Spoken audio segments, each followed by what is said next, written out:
And welcome back, everybody, to another episode of Bubba and the Bloom, episode 63. We're going to talk some year-to-date stats versus rest of season projections, because that's a potential, buy low, sell high type thing for the second half of the baseball season.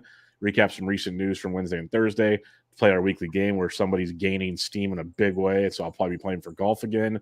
But we'll get to that in a second. I am on Twitter at BDentric, the podcast at Bubba Bloom Pod, and my co-host is always on Twitter at RyanBHQ. Ryan Bloomfield, how we doing, my friend? We're good. We're halfway through the season, man. Kind of crazy. 81. Most teams are like 81 games right now. So thought it'd be a good time to do some year-to-date versus rest of season projections. See what happens. I'm sure we'll have some pretty good debates about some of these guys. So I'm doing well. Good. You're doing well. It's going to be fun because, it is the halfway point. It's time to decide, some people finally given up on people that they still have rostered, or should I go take a chance on these guys that are on the waiver wire? Or like we talked to some injured players last week. A lot of these guys that were out for a long period of time. Well, they're coming back after the All-Star break, most of them. So we got a slew of dudes coming back real soon. That'll be interesting. So we'll cover it all like usual and get you going here. But before we get to that, the house cleaning that you guys will be annoyed with in no time, FPAS is coming up in November. So we have to give our weekly plug for First Pitch Arizona. And more importantly, the First Pitch Arizona golf outing, which Ryan has set things up. So I'll give Ryan the floor here as we're ready to rock and roll. We are. Some progress made this week, Bubba, on the organizational front. So we have booked 70 times at Dobson Ranch in Mesa for November 2nd, around 11 to 12, midday. And we've got 11 people so far. So let's fill that thing up with 28. Got official clearance from the powers that be at First Pitch. This will be an official part of the program, which is kind of cool. So we can, I don't know, we have a sponsor, right? I mean, First Pitch is the sponsor. So maybe it's the Bubba and the Bloom Open presented by First Pitch Arizona, or just the FPAS Open. I don't know. We got to workshop it, as they say in corporate circles. High Noons is still available if anybody wants to sponsor. If High Noon wants to sponsor us, it's in the contract. It's open for you at all times. Could throw some noons on each tees like you did last year at one of the holes in a plastic bag. Left a little gift for the boys coming up. The celebration struggling a little bit behind us. Here's some juice, boys. Get going, some candles to have a good time. So come join us. It is fun. It doesn't matter what skill level you are. It is all about having fun. We're just gonna slap it around the golf course, and then we go to the meet and greet Thursday night at Mesa, usually right next to the hotel, and then enjoy the weekend from there. It's gonna be absolutely awesome. I heard Ryan mention, I hadn't looked at the agenda or the schedule for the fall league yet, but it looks like the Fall Stars game is once again next door to the hotel in Mesa, which means the Home Run Derby, which I don't know, Ryan, we had a lot of highlights last year. I think I'll speak for myself here. Biggest highlight was doing the live show on Friday night. That's pretty freaking awesome. But I think it was just one of the most cool things was just sitting there at the Derby.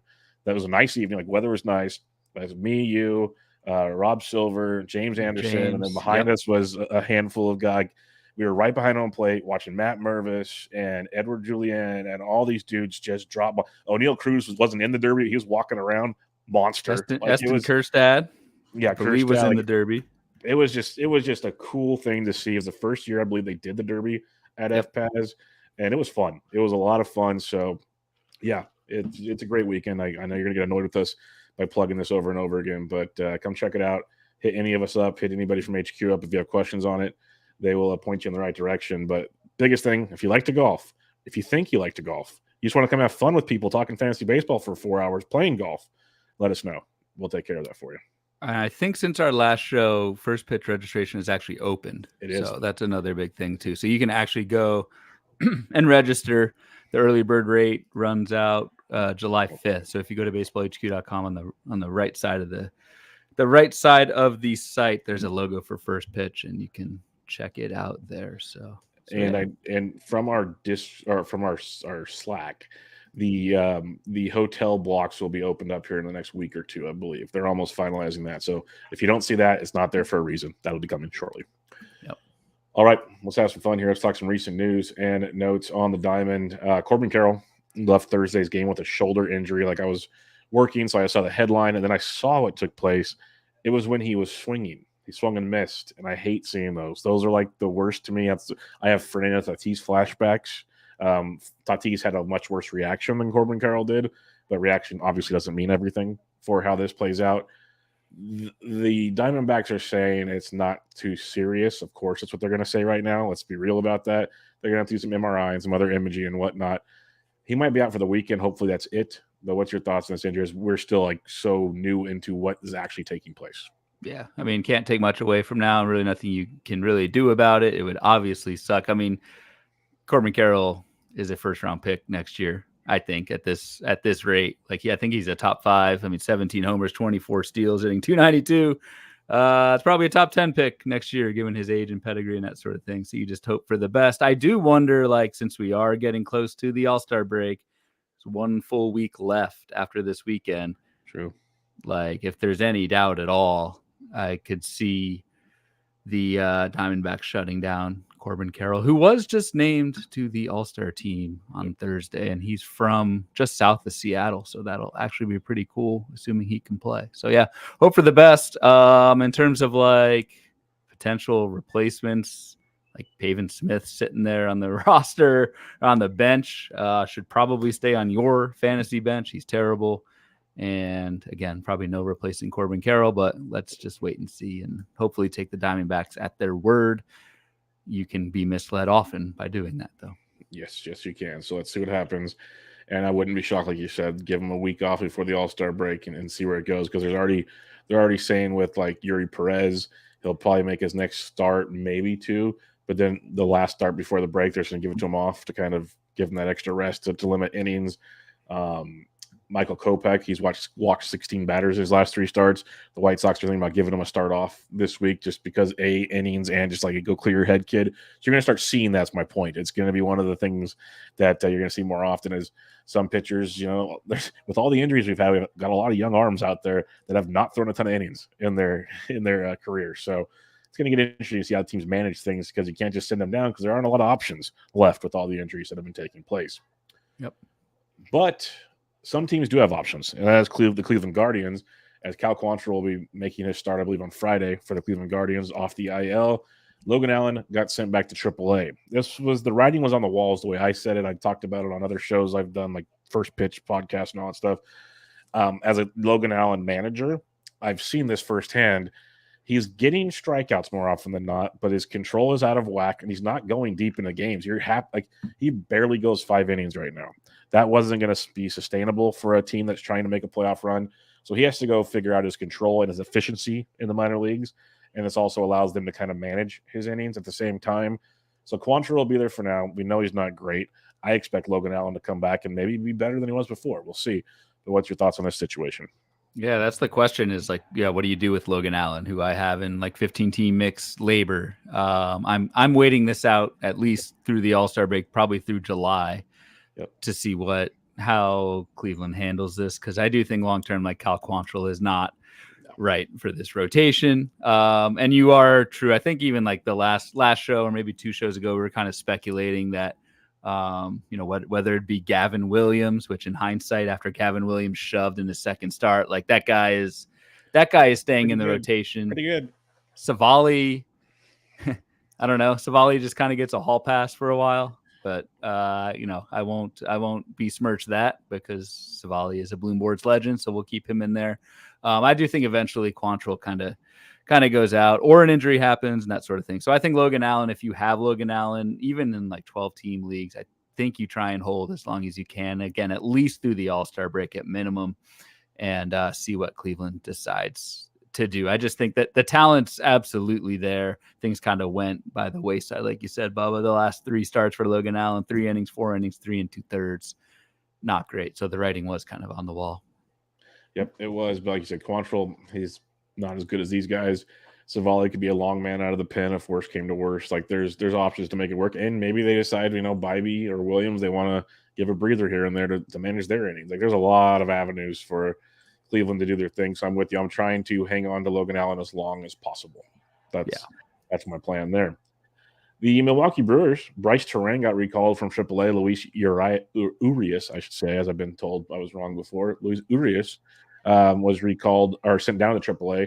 Turang was hitting close to 300 with 3 homers and 2 stolen bases in his 15 games since being demoted. So he looked better, of course.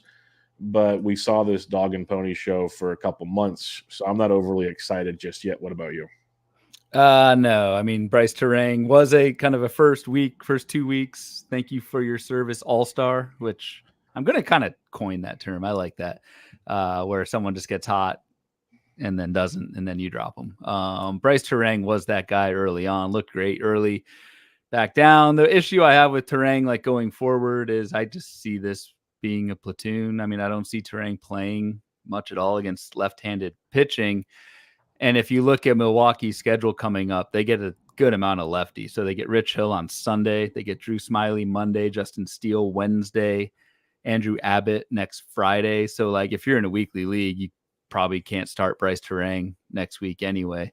And so it's more just like a daily kind of matchup thing if you're in that type of league where I'd go after Turang, but I'm not really all that excited, and I'm a little disappointed. So we talked about one of the listener questions we got last week was like picking up, stashing injured guys before they come back. Well, I had the bright idea of doing that with Luis Urias. Stashed him for like 2 weeks, and then he just crapped the bed, and now he's a cut. So sometimes it works. Oftentimes on my teams, it does not. On your teams, it does not. Yeah, it's a roller coaster. There's no doubt about it. Like, hey, I'll never forget. I was so proud of myself for Trevor Rogers. Did you see the news on that finally came out? No, what's up with his arm? What his other arm? Goodness. I'll look it up why we talk about this. But this is news that how it did not come out before is just so beyond mind-blowing to me. I even tweeted out at one point this past week, like, hey, Marlins, like I even added them maybe. Like, what are we doing here? Like, what are we doing here? Because did they respond to you? No, of course they did not, because this was a serious question. But it was just, real talk. What actually happened with Trevor Rogers' non-throwing shoulder? That was my comment. But where is the update I saw? It was he shut down through the All-Star break, but it was something severe. I need to find the actual thing here. But he's going to be out for a while. It sounds like he messed it up pretty good. I'll look for this while we talk. So that was your stash, and then I got him for like a buck everywhere. That did not pan out well. I'll find the real news soon. But we'll move to the Detroit Tigers. Reese Olson left Thursday's game. He had X-rays on his knee. They came back negative. I mentioned this because Joey Wentz got sent back to AAA to open up a spot for Tariq Skubal, who is due back next week because he finished his final rehab start. But Alex Fado is out there. They have Erod's out there. There's going to be a lot of spots here. So the Reese Olson thing was fun, but it might not be lasting too much longer. Yeah, it might not. Although, that level of who knows what Skubal will. He's looked great in rehabs, but who knows how he looks when he first comes back. I will say it's a 2-step week for Tariq Skubal, with the first game at least going against Oakland. So if you already have Skubal on the cheat, that who knows how it'll pan out. But you kind of played that one well. I forget who his second start is against versus Toronto next Sunday, so that's not as great for Skubal. Erod's back. The Fado finger has been healed. The fingernail, the middle finger, has been healed. So yeah, I don't know if there is a spot for Reese Olson. We'll see. He's been okay. Just a lot of arms in Detroit, which is good for them. It's good to have that quantity, but we'll see how that shakes out. All right, Trevor Rogers. Rogers has a partial tear in his right non-throwing lat. They'll have better clarity of his timeline after the All-Star break, just for his timeline after the All-Star break. Like, how is this news nowhere to be found? Like, how a tear in your lat and no one says a word about that? Just, that's infuriating to me. That sucks.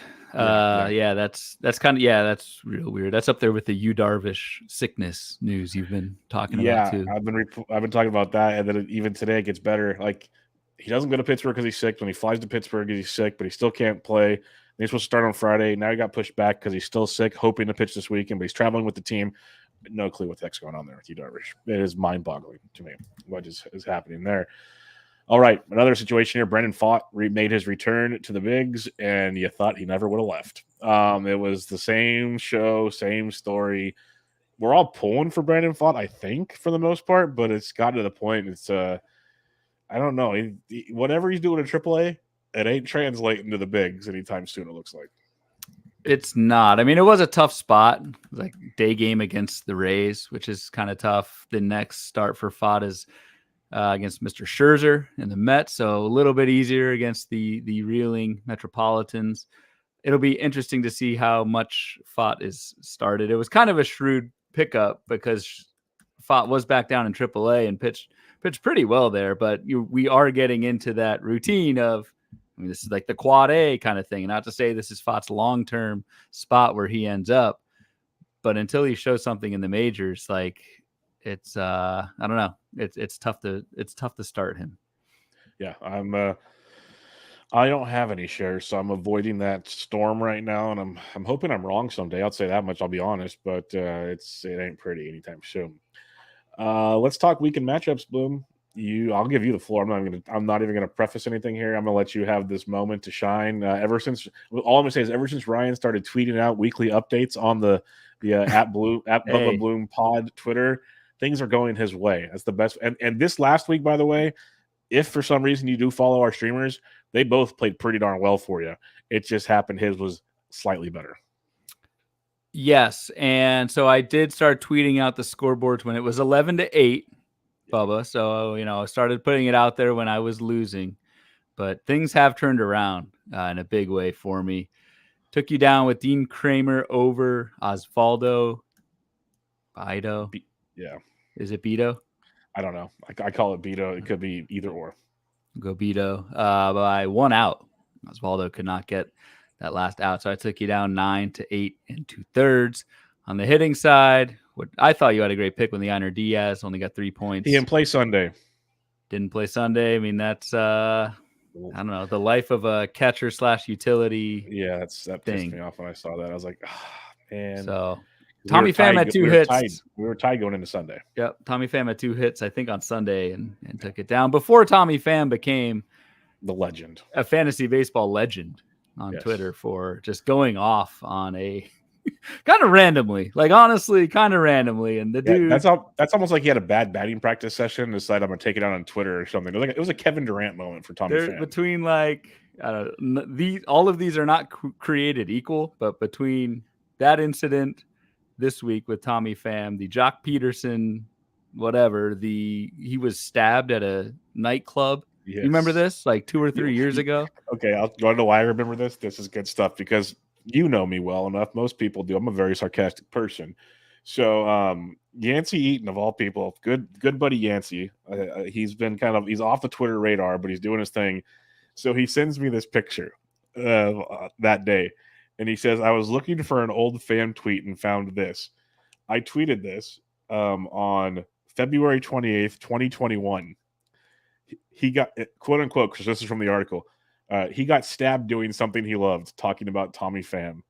Because actually, Yancey said that. I quoted Yancey from Potapalooza. He got stabbed doing something he loves. So, yes, Tommy Pham, good times. That's hilarious. I kind of forgot about that until I started doing that. On the field, Tommy Pham. So I wrote it for HQ this week.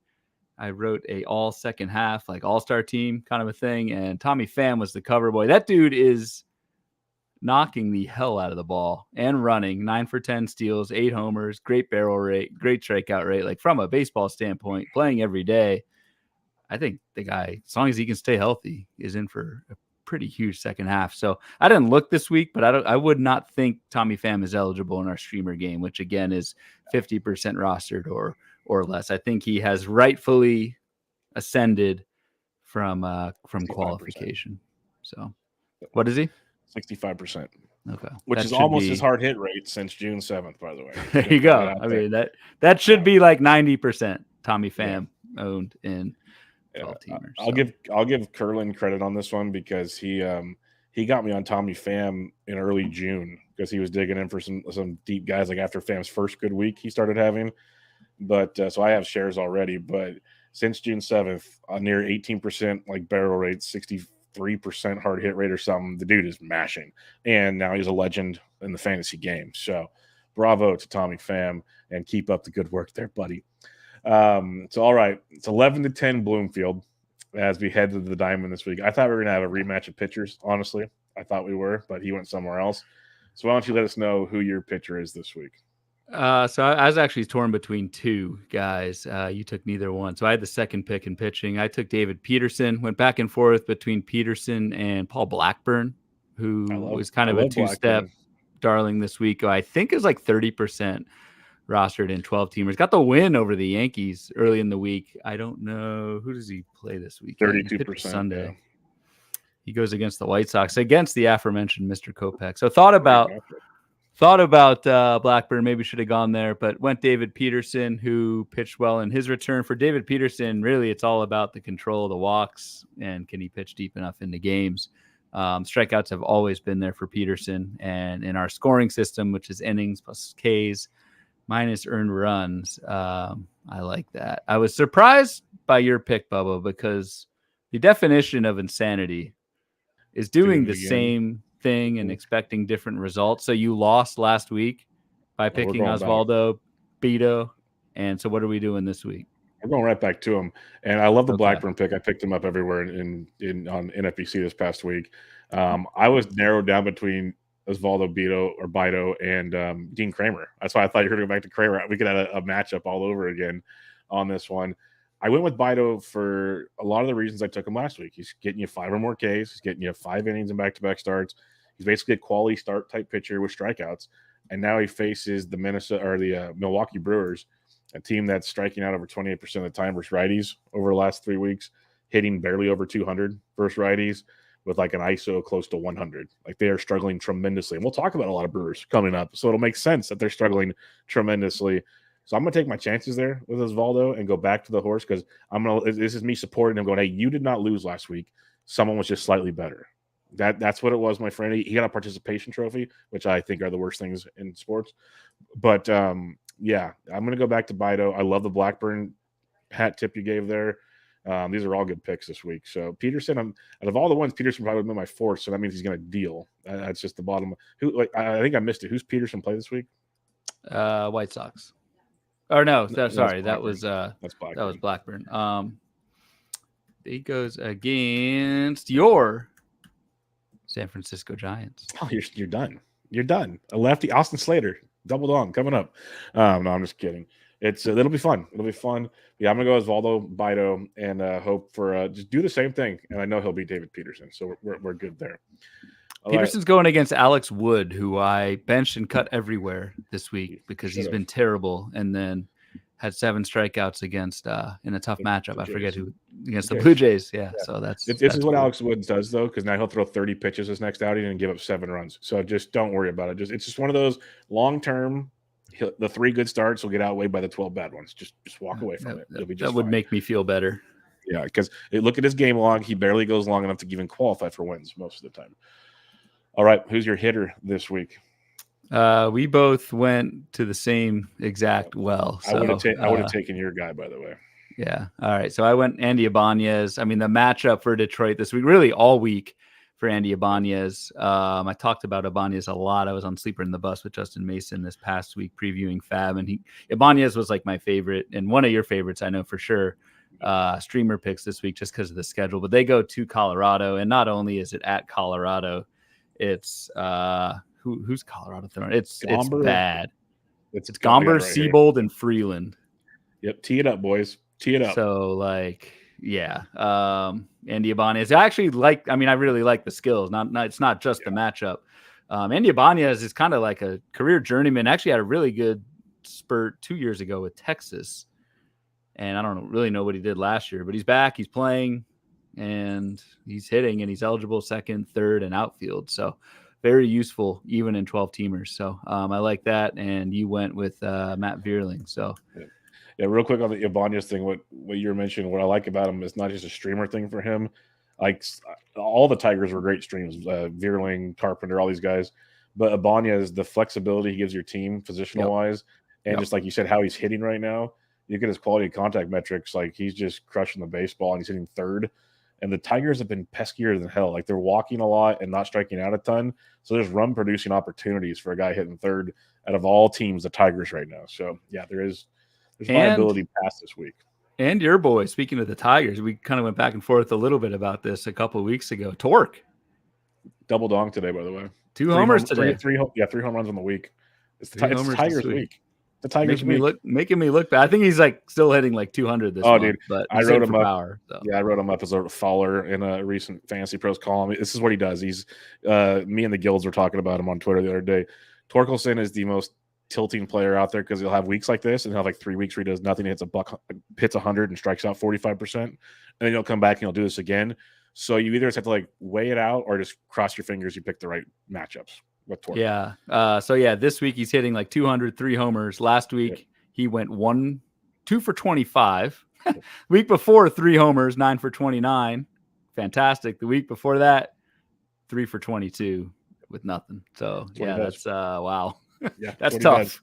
It's a tough one to roster. It's also, I'll have to throw this out there and we'll get back to our game, but it's just as hard to roster Torkelson as it is Jake Berger right now. Just going to throw that out there for all of us that love Berger for so long.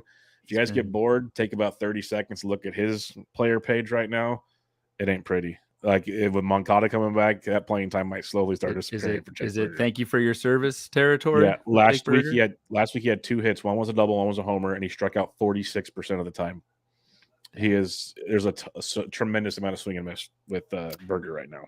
And that's what's like, I know we're kind of going way off, but whatever.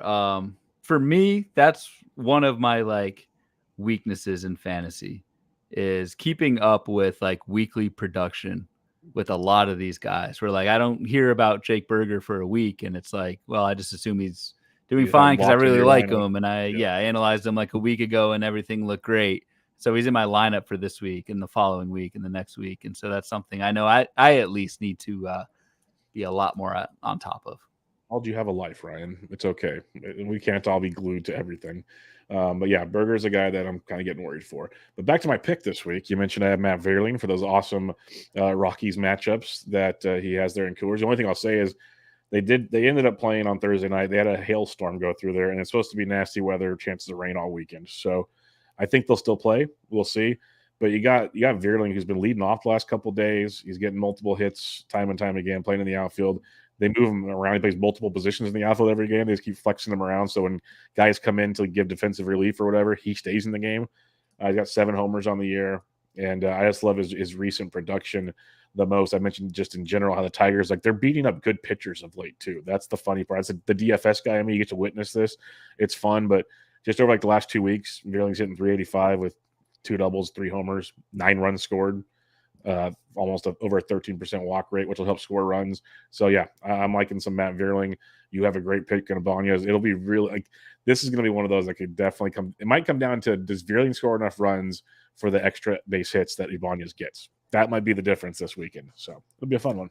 Looking forward to the sheer ratings boost that the Detroit Colorado series gets from the Bubba and the Bloom faithful watching how these streams I might have to go like find a free trial of MLB TV and watch the games this weekend. We'll see. You need to do that anyway, but yeah, I need to. You're right. You're right. Fair enough. But all right, let's talk Bloom boards. We got a fun one this week, Mr. Bloomfield. How about you give us a little tip on what we're going to talk about? Because this is what we love, people. We have interaction from you guys, and that's will help these Bloom boards flourish even more. Yeah, a lot of great comments on this one. So the thought is, since we are halfway through the season, like literally halfway, I think a lot of teams are playing their 81st game or just played it. Figured I'd take the year-to-date production for hitters, compare that to the rest of season projection. And so what I did for that is on Fangraphs, and these are publicly free available projections. I took an average of Steamer and the Bat by Derek Hardy, both, great projection systems. This is not to the purpose of this is to not degrade projection systems or anything like that. But I just thought it'd be interesting since projection systems rest of season and since playing time should more or less be equal since we're at exactly halfway through the season, it'd be an interesting time to compare which guys the projections think. And I just ranked it by OPS. The board itself is displaying average and home runs. It's just a little bit more readable. Which hitters are projected to gain the most in OPS, which is on base plus slugging, and then which are projected to fall the furthest. And so I did the top 10 gainers, the bottom 10 as well. And it's kind of like, the projections always are typically going to go more to a hitters like baseline what they've done a little bit this year, but a lot too, like what they've done in previous seasons, go back to their baseline. And so I think the interesting kind of angle with this week, Bubba, is like, which guys do we think are just going to stay on heaters and buck the trend, or which ones the projections are going to be right about, and they kind of fall back to who they are. So, yeah, I'm a big fan of this. This is kind of like the buy low, sell high kind of conversation on things. Like, are you a believer type situation? So there's a name that stands out. Well, there's a bunch of names that stand out to me. Don't get me wrong. But there's one towards the top I want to talk about immediately, because we basically hung up a jersey in the Astros dugout for Jose Abreu a while ago. And basically said he's done. Curtains. Nothing to see here. He's hitting 235 on the year, 6 homers now. But what I want to mention, and this is, I actually play him in DFS almost every day now because they haven't raised his price. But in the month of June, not counting his 2-run double on Thursday night, so heading into Thursday, Abreu's hitting 292 with 5 home runs and 19 RBIs in the month of June, which is much more Abreu-esque. He's barreling the ball over 10%, almost a 54% hard hit rate. Still striking out a ton. That's kind of the hiccup there. But I'm at least paying attention to what we're seeing here. Maybe Big John Stud should get a little like congrats for holding out hope for so long. But are you buying into Big this? Big John Stud, by the way, is John Legeza. Oh, I figure people don't know. I mean, he is I know this is one of your guests' glossary words, friend of the podcast, but Big John L did our underdog draft with the Super Bowl night. But John Legeza, he's a smart dude. He's the man. So he's been pounding this drum. I give him a lot of hard time for it.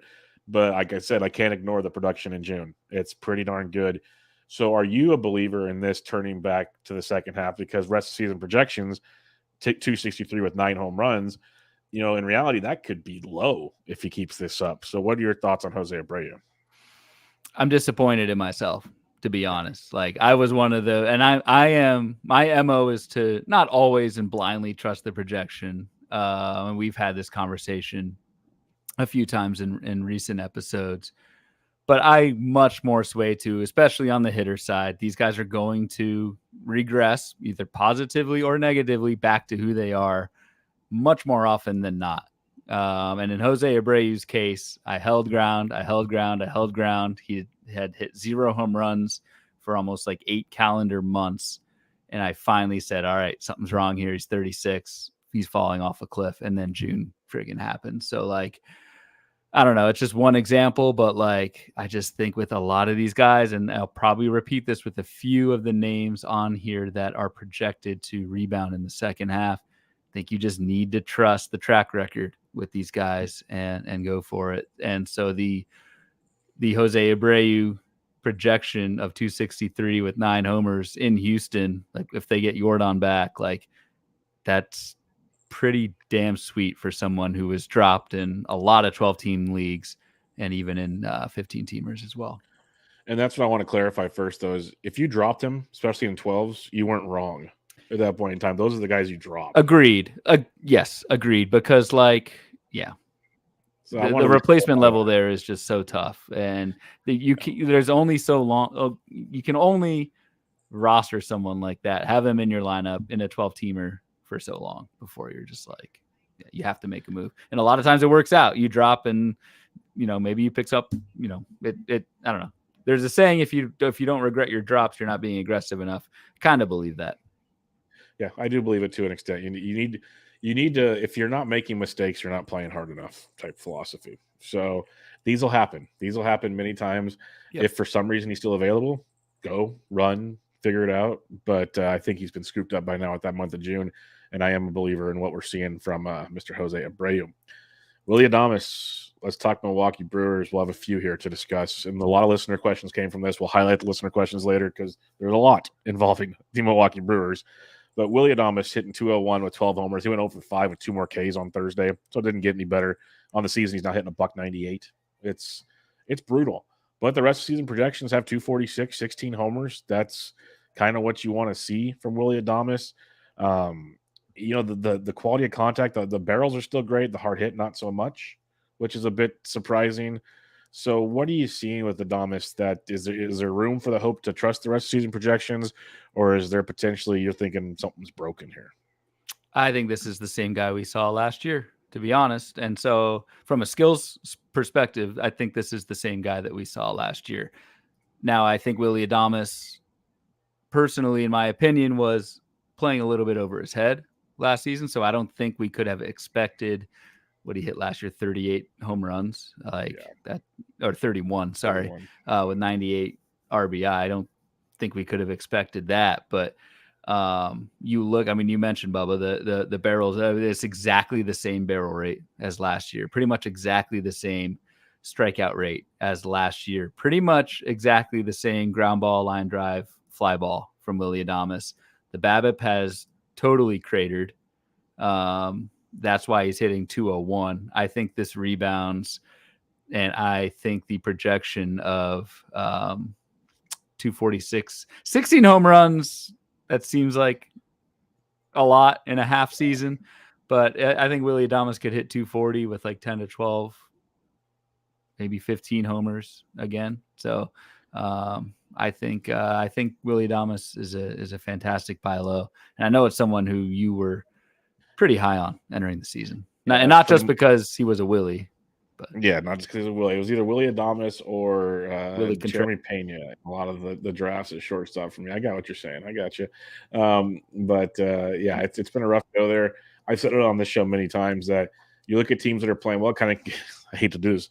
Go back to our Tigers conversation. Like when teams, they kind of all start hitting together. There's a theme to this. And before the season started, I was all about the Brewers' value. I talked about it. Like Yelich was like the highest drafted guy, him and Adames.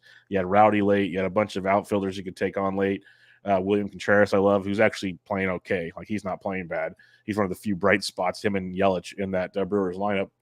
But let's talk Rowdy Tellez. He's next up here. 215, 12 home runs on the season. And I've dug in on him a few times this year because it's a popular question on shows.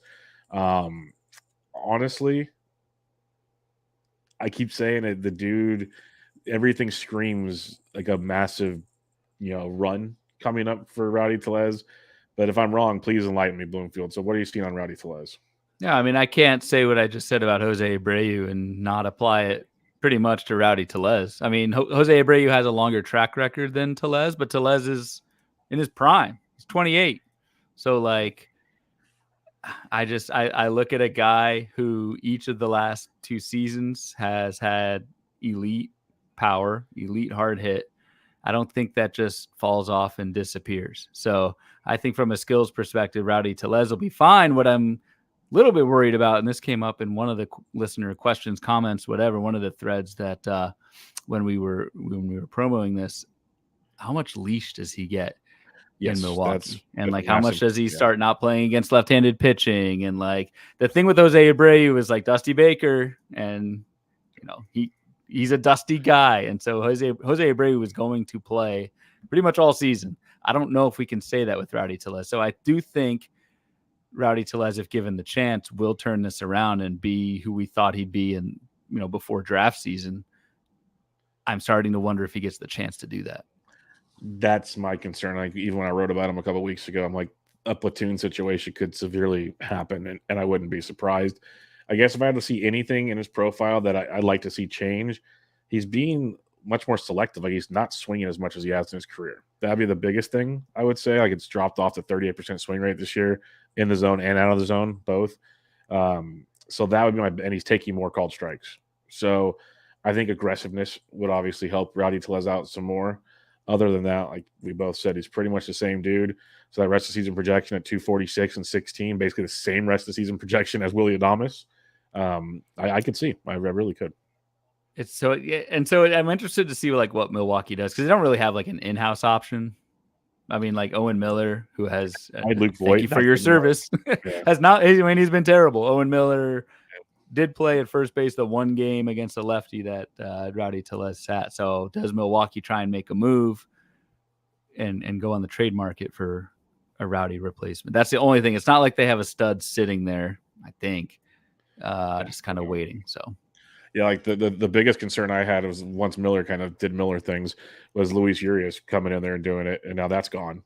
So that's out of the question either. Yeah. So yeah, the options for the platoon situation aren't really there, as you're saying. So that is a plus, I guess, in the right department. So I guess we'll see how that one plays out. We've talked Manny Machado before on similar boards like this. Let's talk about Taylor Ward. This is a fun one with Taylor Ward hitting 249 with 9 home runs on the season. Horrific start to the season. Well documented. Horrific start to the season. But then he went on quite a little heater there for a few weeks where we're like, okay, he's back. Game time. Taylor Ward, let's go. And then he's kind of quieted down again. And he's back to platooning with Mickey Moniak quite a bit, which is fine for me for certain reasons. But it looked like Taylor Ward was going to prevent that from happening. Rest of season projections have him hitting 262 with 10 home runs, a few stolen bases. What's your take on Taylor Ward? Because it has been quite a roller coaster ride. I think some of us were kind of writing him off at one point, and then the hot streak kind of got us back on board. But now he's back to kind of the cold guy again. I mean, the thing is, like, it's kind of bad when you show up as a top 10 gainer, yet your rest of season projection is 262 with 10 homers. Like, yeah, nothing that's crazy, pretty bad. So, like, even if Taylor Ward hits the projection, which is saying he's going to rebound technically from where he started or where he's been or where he is right now, I should say, you end up with a guy who's hitting 250 with 19 home runs. And what does he have? 3 steals this season. So, like, yes, Taylor Ward's like obviously rosterable in 15s. You start him in 15s and 12s. Like, he's not really that special. And then, like you said, Bubba, I don't know how long this Mickey Maniac streak continues to go, but like there's definite platoon vibes here going forward as well. So I'm not really on the Taylor Ward train. I could be wrong. He could go on an absolute heater like we've seen in the past. Like you mentioned, he's been so streaky, but I mean, to project a rebound at 262, 10 homers over half the season is not that great. Yeah, and you said what I was going to say is he did this last year. He came out the door like a gangbuster, then slumped tremendously, and then his last month of the year was awesome. So he's got this in him. We've seen this with Taylor Ward. But similar like the Abreu comment early on, it's tough to roster him in 12s right now just because he's not playing enough and the production is bad. And like if you in 12s, it's all about streaming. You could have dropped Ward and streamed Kerry Carpenter or Matt Vierling or someone this week, and the next week going, 2 weeks ago was Will Benson because all his games in Cincinnati, and those guys are producing just as good, if not better, than Taylor Ward on a week-to-week basis if you play the streaming game. So in 12s, it's very difficult to hang on to Ward, even though I think we could all agree we wouldn't be shocked if we see another 2 to 3 week hot streak somewhere down the road here, and just hopefully, you find a way to pick him back up again type scenario. Yep. Anybody else on the top 10 that you'd like to discuss before we talk about the flip side of the situation? Not really. I mean, there's some studs here like Vlad Jr., J-Rod, I'm not worried about. You talked about Machado. Number one, I mean, we should talk about the number one. You want to talk about guy, Baez? Javi Baez. It's so frustrating. Okay. I think like it's so streaky that with Javi Baez's plate approach, like it's been this way for quite some time, and we've seen next to nothing from Baez pretty much his whole tenure in Detroit. So like it's more of a gut call, but I'm taking the under on Javi Baez, who is projected to be a 256 hitter with 11 homers the rest of the way. As bad as that sounds, I don't even know if he can reach that. What's crazy to me with Baez, I think we've probably talked about him at some point this season, is his strikeout rate. It's like the lowest of his career. Yep. The lowest of his career, and he still has like one of the worst BABIPs of his careers. And he's hitting 224 with next to no power. At least he's stealing some bags. But yeah, it's a great point with Baez. It's almost like, hey, go be more aggressive, please. Even though if you look at his swinging rates, they're the same pretty much. So he's just not striking out. Yeah, and the power is like just completely gone away. I mean, his Baez barrel rate the last 3 seasons, 13%, 8%, 3.5 right now. It's just, it's rough. Not good. I'm glad I enjoyed Baez for years, and after the first down season, I have jumped completely off that train, which I said I do the whole time. Every year I previewed it, I'm like, I'm going to ride it out till the wheels fall off, and then I'm gone, and I'm gone. So that's sticking to my guns on that one. Let's talk about the flip side of this situation, and there's the first one I want to hit because I think it was you that tweeted out a rolling. Oh no, you're not a rolling graph guy. Yeah, are you talking about Yandy Diaz? Yes. Okay, so it was you that tweeted it out. Okay, Yep. so Yandy Diaz. This is everyone's oh, I got him right. He's finally hitting home runs. He's elevating the ball, hitting 322 with 12 homers. Yeah, I'm not going to say anymore because I want you to have the floor here. Your rolling graph chart of this one stood out like more than a sore thumb in this scenario because basically the one thing GIFs don't work very often on Twitter anymore, which really pisses me off because that's kind of my game. I basically would have said, we're back, just looking at the rolling chart. So what do you got on Yandy Diaz? Because this is not good. It's the classic, and I wrote up Yandy Diaz early May, and this was happening back in May where Yandy Diaz, like the first 2 weeks of the season, hit all these fly balls, hit all these home runs. Everyone is paying attention to every little thing over the first 2 weeks of the season, and everyone's going crazy for Yandy Diaz. This is a launch angle revolution. He's going to hit 30 home runs, yada, yada, yada. The fly ball rate from Yandy Diaz in April it was only 37%, which is pretty low. Yandy Diaz is a career 29% fly ball rate guy. So just pounds the ball on the ground. 37% in April, 32% in May. In June, Bubba, 17% fly ball rate, 58% ground ball rate. He's right back to being the same guy. And this is just an example of like not overreacting to April, but even any month. It's just April gets glorified so much because we're all watching it and we think this is going to hold all season. And Yandy Diaz will be the example I use in future seasons of like not overreacting to what we see in April. That all said, Yandy Diaz is a fantastic hitter. Yes. Like his plate skills are elite. His batting average will be, the projection for Yandy Diaz is 288. I mean, that's really damn good. Yeah. He's hitting 322 right now with 12 homers. The projection's 288 and 8 homers, which I agree with. I think that's where Yandy Diaz is going to end up. A fine player. I just don't think fantasy-wise, the walks hurt him, especially because he doesn't run, and the home runs are just not going to be there because he does not hit the ball in the air. So that's my diatribe. If you just look up my Twitter account, search Yandy Diaz, that graph will show. It's pretty stark what has happened with Diaz. It's a quick drop is what it's like, a roller coaster ride, and you're at the end. That's what it felt like on that one. Lane Thomas, this is a fun name that's out there for many. Dude's having a great year, hitting 298 with 14 home runs.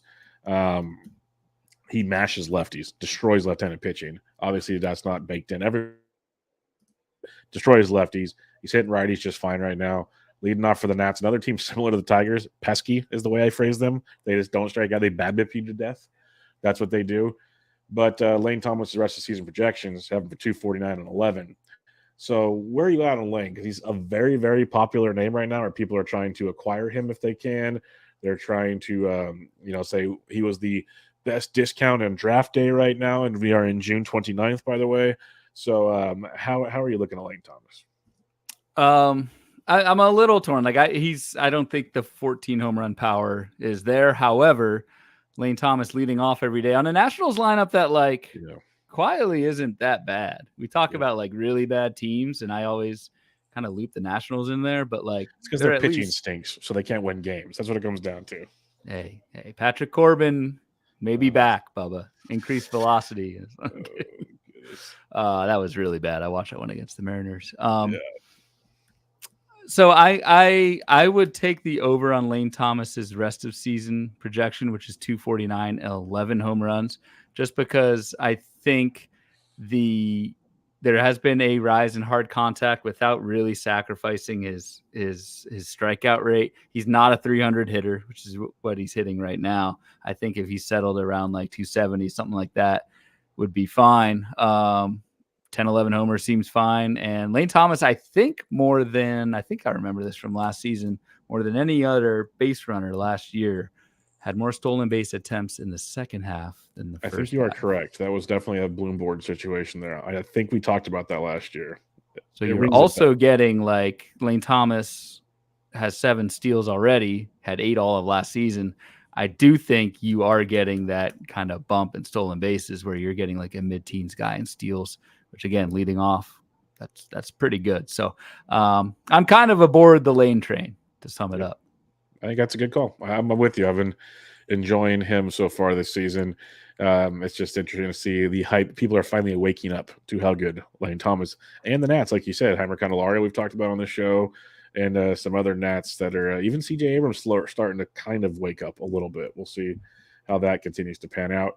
We got a question in the chat here from one Roger Bloomfield. It says, barring injury, why do you think the projections are down on Corbin Carroll? And I bring that up because he's on the board here. He's hitting 292 on the season with 17 homers and 24 steals.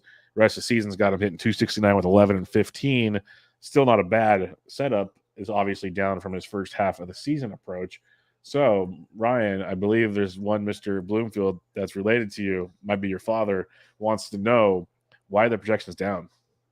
Who is one of the 11 in Golfing. for golf? So maybe we'll pair him up with you, and you can experience.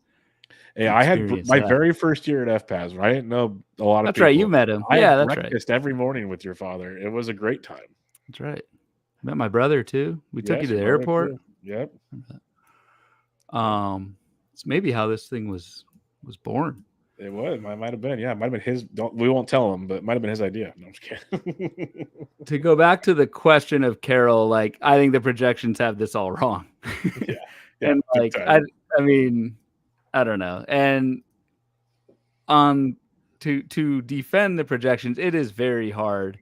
I mean, these are all algorithms, and like, you're trying to like transfer minor league data into a major league projection, and the minor leagues are all screwed up right now. Like, there's totally different hitting environments for everything. There's different rules. There's automated balls and strikes. There's challenge systems. There's pre-tack balls. Like, it's so hard to try and look at a stat line in the minors, and which is what projections are doing, and try and put a number on that in the majors. And like, when I look at Corbin Carroll, who's projected to hit 260, like, I'm taking the absolute over on that. I think Corbin Carroll is near 290 hitter that he is right now. I mean, the strikeout rate's under 20%, which is fantastic. He doesn't chase. He doesn't even whiff. I think he's an elite batting average guy. The power is fantastic. The stolen bases, I think the projections are way off. He's running wild. I know we don't have the stolen base projection for Corbin Carroll right here, but it's like 14, 15. 15, yeah. And so he's got 24. So like, I don't know. I think the projections are way off in Carroll, and that's not a slight to the projections. It is hard. I know we've talked about this before. I know we talked about it with like Nolan Gorman and Torque. Is rookie second year players, I'm much less, and I know you very much are, I'm less likely to trust a projection for guys who just don't have the major league track record, because there's just so much noise in these minor league numbers. Yeah, I think Carroll, it's definitely passed the eye test. So barring injury, I think we can trust that one. Like, he's a guy that I'm bummed I don't have on more teams. Let's put it that way. So. Bummed to see Eddie Rosario on this list, man. Yes, Eddie the Eagle. He was one of the two guys I had highlighted here to discuss. So I'll let you have the floor. Why are you bummed that Eddie's on this list? Because he's awesome, and in honor of maybe one of former co-host Toby's one of his favorite players. He's been fantastic this season. I get why the projection is 249 the rest of the way. Batting average, where Rosario is hitting 270 and 9 home runs versus his current 13. I don't think the projections take into the account that his eyes are now fixed, which always helps. Maybe they do. I don't, I shouldn't say that. There could be some manual tweaking to some of these things. I just think Eddie Rosario has the track record to keep this up in weeks where obviously the Braves get a lot of right-handed pitching. That's the one caveat fantasy-wise, is you really can't start Eddie Eagle when the Braves have like 2 or more lefties for that week. But right-handed weeks, lock and load. I think he's going to be great.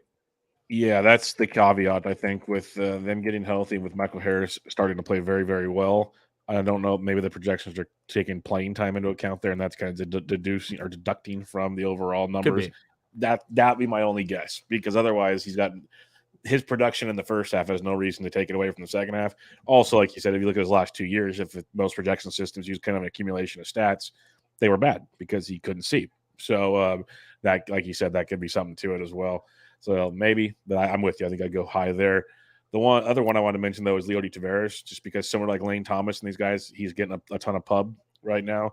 And Leody was hitting 297 with 8 homers coming into Thursday. Well, he had another home run on Thursday. So he's got 9 homers now, which is funny because the projections had him rest of the season hitting 251 with 8 homers. After he homered today, they dropped him to 7 homers. So they still believe he has the same total in the end, which is very entertaining to me when I saw that.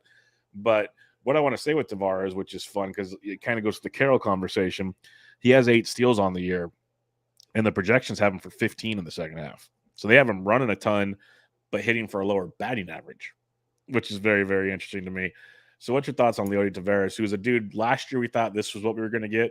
We didn't get it. We're getting it this year now, but he does hit like 9th every game. So he's not a top of the order bat either. Yeah. It's the batting average, which is the main like point of contention here. It's a 50-point drop in batting average for Leody Taveras from 297 down to 251 for the rest of the season. So you look at batting average, like it's interesting because skills can regress. And this is one of my, like, I don't know, I've said this a few times, but like just because someone has a great barrel rate for 2 months doesn't mean that's going to come back down. Like hitters can legitimately be hot, legitimately be cold from a surface stats and a skill standpoint for some period of time. This stuff fluctuates. And so when I look at Leody Taveras has a career best strikeout rate of like 20%. Before that, it's 26% last season, 32% in 2021. Like Taveras has been a pretty big strikeout guy. So I more lean the batting average the rest of the way for Taveras to be down near like 260, something like that. I more lean on the projection side. However, the power speed looks really good. So this is not a slight on Leody Taveras. He's playing over his head right now, but he's still, I think pretty damn valuable on a lineup that, like, yes, hitting low in the lineup, but like Texas, man, they just churn that lineup over with ease. So I'm aboard Leody. That was the other part I mentioned. He's playing for Texas, so you can take that with a grain of salt and just kind of enjoy the stats there. And I've seen some smart people more on my DFS side because you used to never want to play guys at the bottom of the order because turnovers and production and points and everything. Some very smart people that I trust that do analysis on DFS, have their own projection systems and everything.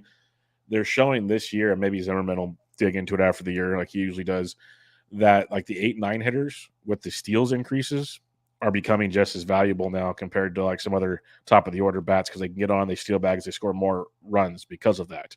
So that has upped their production, a la Leody Taveras. So something to keep in mind as well. Who else would you like to discuss on this list? Because there's a handful of fun ones. Ryan Venancio had a funny comment on Shohei Ohtani, like, oh, he's hitting 320 homers. Oh, wait, he's projected for 279 and 21. Shucks. Like, don't know. But what are some other guys? Because there's a lot of good names here that I'm kind of torn on for sure. No, it's just wild that Shohei Ohtani, I'm glad Venancio picked up on that. Shohei Ohtani is expected by OPS, is expected to fall harder than all but 2 major league hitters. Yet the definition of falling hard is Shohei Ohtani hitting 280 with 21 home runs, which would put him at 49 homers and like a 290 batting average. It's just unreal how good he is. Luis Arias is interesting to me. Like, it's a heck of a drop off in average. It is. It's still hitting 318, which is still really damn good. But that's a 70-point drop in batting average. I thought Brandon Marsh was interesting. Another batting average faller, 280 down to 240. So the projections there, don't like that. But I don't know. Those are kind of the big ones. What do you think about Lamont Wade, who shows up here from the Giants angle? It's again projected 9 homers on each side of the half, so 18 homers, but a 40-point drop in batting average. Yeah, I was looking at this one because I agree that I feel he's overachieved this year, but what he does so well that makes me not really care so much is his walkability. Like, he's walking almost 17%. Projections still have him walking over 12%. He's an OBP guy. That's just who he is. He's never been like, he hit 207 last year, 253 the year before. He's never this batting average guy. That's not who he is. He is making it a point. Before I completely speak out of school, check the numbers, but he has made it a point to try to hit the ball on the ground more. So he's getting on base. It's kind of one of his things. That's why he's leading off so much. Yeah, he went from 31.7% last year to 42% ground ball rate this year. Fly ball dropped 12%. So the fact he has 9 home runs is impressive. But the reason that batting average is where it's at is because of those balls on the ground. His BABIP is up to 337 from 233. So the sustainability of that is what the projections are kind of second guessing.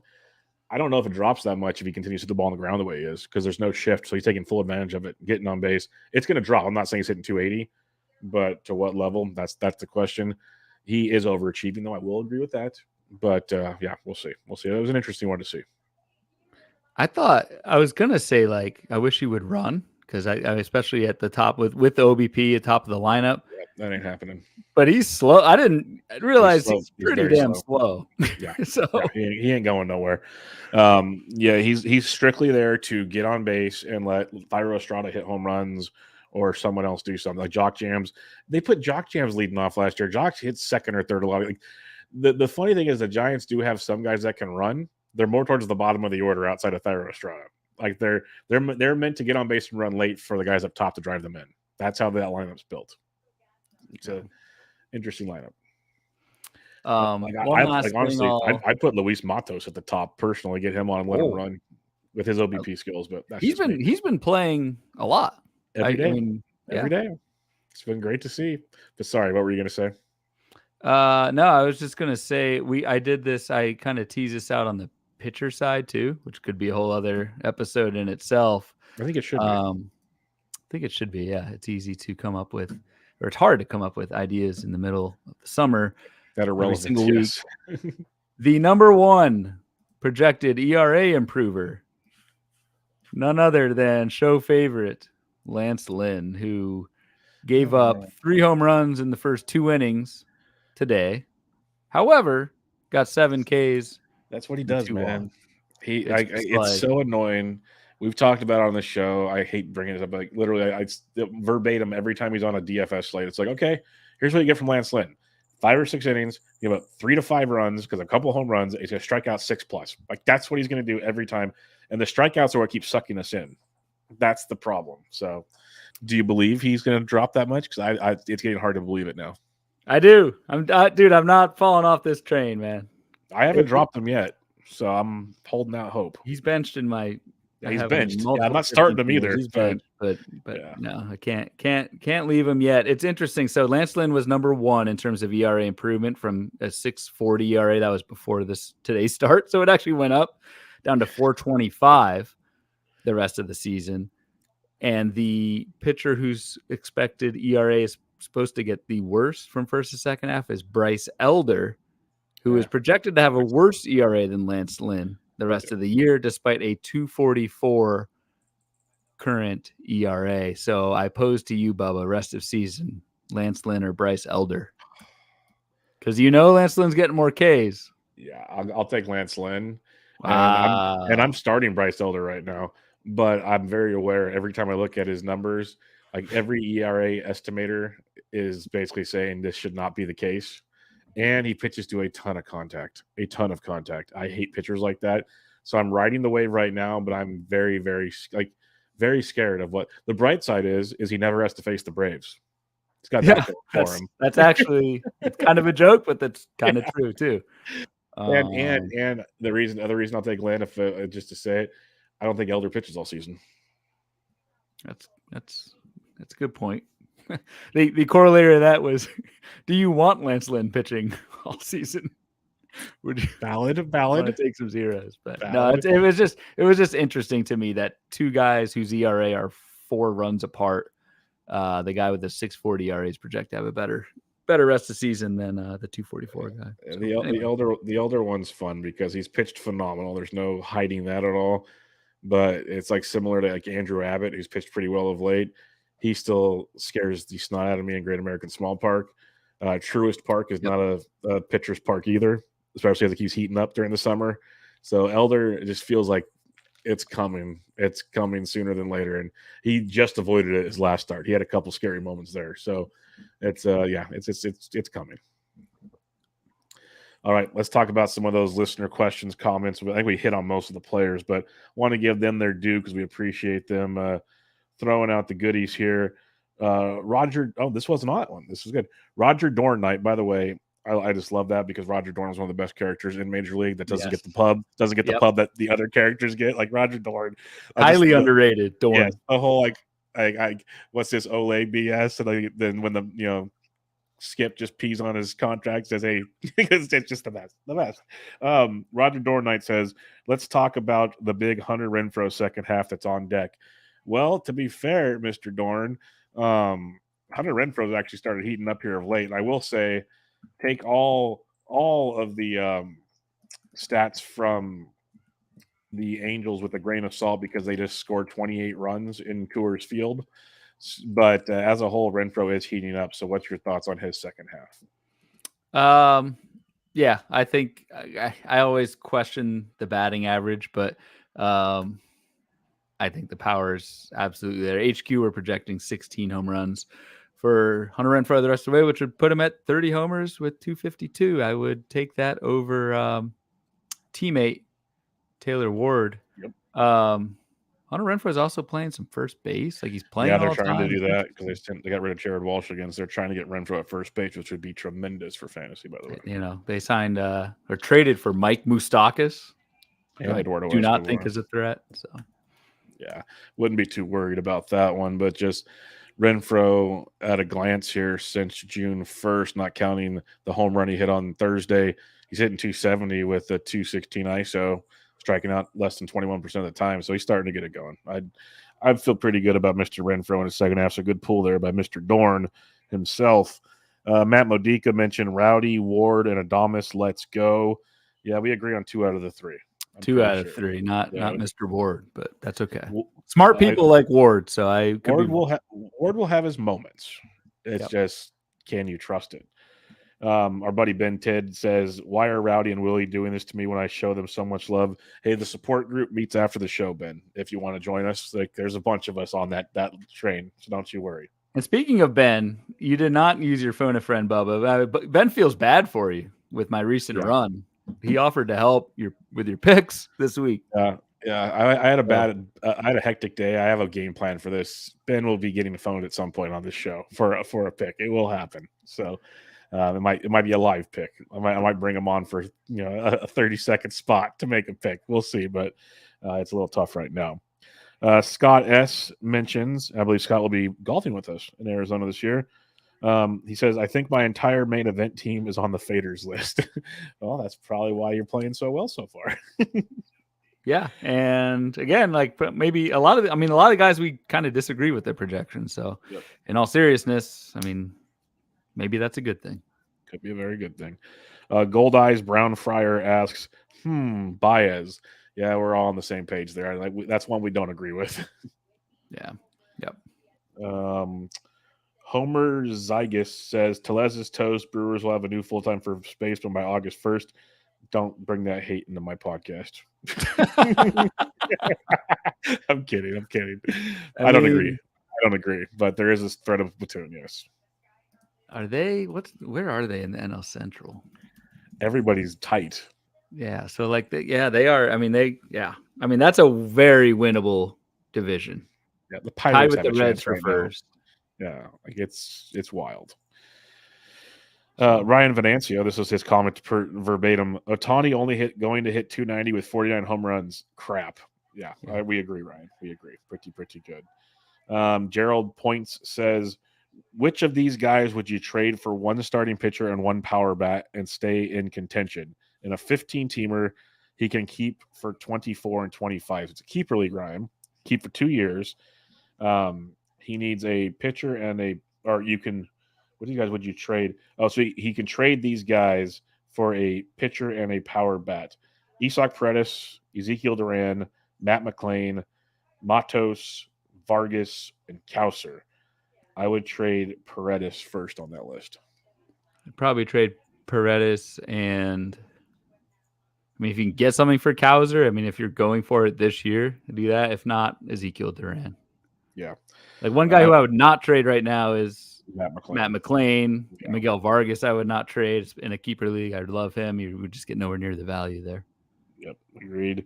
Charlie asks, I don't know about Leody. He was a top prospect with the post-type sleeper kind of thing.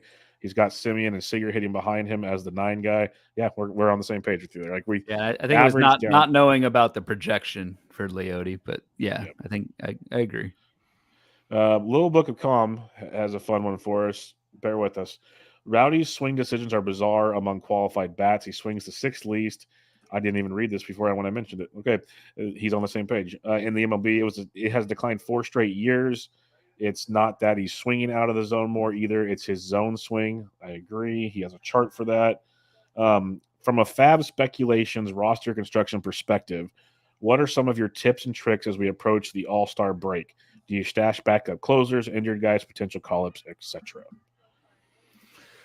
The move that I always do, and actually this is pretty actionable, and as I look it up, I wonder if the article's out. MLB Trade Rumors every year does a really good piece. They usually run it in June and then update it in July right before the deadline. Top 50 guys most likely to be dealt. So what I do really, and I think I put this in an article basically for HQ, is I go through that MLB Trade Rumors top 50 list and look at the backups. Who would fill in if this trade happened? Usually the guys getting traded themselves, whatever. They're just on a different team. They're already on a fantasy team. Doesn't really matter where they go, unless you're ALNL only. Then it might matter if you switch leagues. But just go through that MLB Trade Rumor list and go through the backups. And if there's a backup you like, someone you think would fill in once that starter is traded, this is now kind of the time to start picking those guys up if you have room to stash. So that's what I have done and written about the last couple seasons is just go for those backups, go for those fill-ins. Sometimes you get burned. I remember I forget who there were like 2 closers on the Nationals that both got traded the same week, and like the third guy, Kyle wild. Finnegan, that was a Rob DiPietro special, who I think picked up the 3rd string closer, which is like 4D chess. But typically you're okay just looking at the backup and going for that guy. Yep, 100%. It's a great call.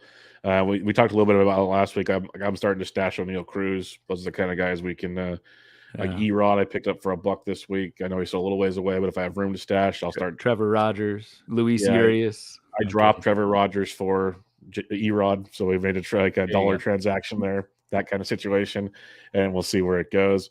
We have one last question from Mr. Roger Bloomfield in the chat. Tristan Casas, he's hitting 351 over the last 2 weeks. If you want to go deeper, he's hitting 288 in June with 9 extra base hits, 3 homers, walking 13%. We've kind of discussed him off and on in our matchups and everything, but I'm like 15% barrel, 52% hard hit in a month. I think we're starting to see the Casas we all wanted to see.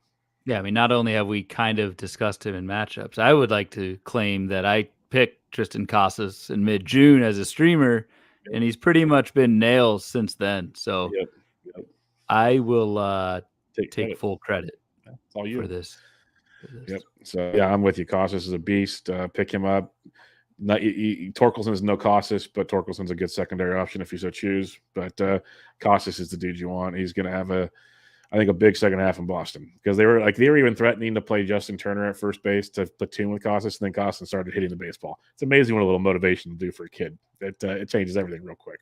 And through it all, and I remember talking about him, like through it all, even the bad times, he walks so much that the OBP is fine. So playing time, I mean, it's gonna be there. So 23 years old, man.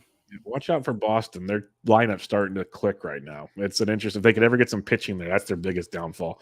They signed Nelson Lamex. They need pitching depth. That says everything you need to know about Boston. 4 more buying Bayos. Yep. Yes, my boy. That's your boy.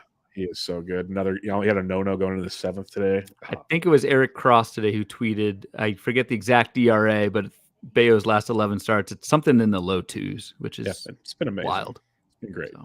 Been really good. So we'll hopefully keep that train going. He's no Yuri Perez, but he's been pretty darn good. Any final thoughts as we wrap up another episode and we finish June? It'll be July next time we meet.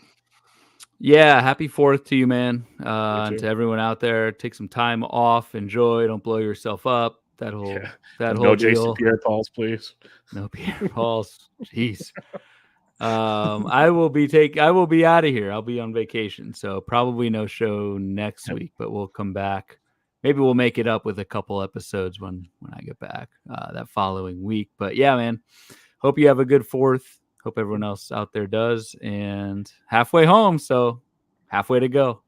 Yep, it's crazy. We're halfway, but it's still a long ways to go. So, are you burnt out with your 10 podcasts yet, Bubba, or are you still? I'm burnt out every day until I wake up the next day, and the weekend refreshes me to do it all over again. So yeah, trust me, it's internet connectivity. It was a blessing. Aside. It was a blessing. Like I was in bed early. I read a book that night. It was awesome. I was so happy. But yeah, it's a grind, but I say I only do it because it actually helps me with my season-long teams. It helps me a lot. So it's kind of the yin and the yang of the situation of it all. And we'll be back with you guys in 2 weeks for another episode of Bubba and the Bloom. If you have questions up till then, let us know, especially if you want about FPAS, about golfing FPAS, anything along those lines.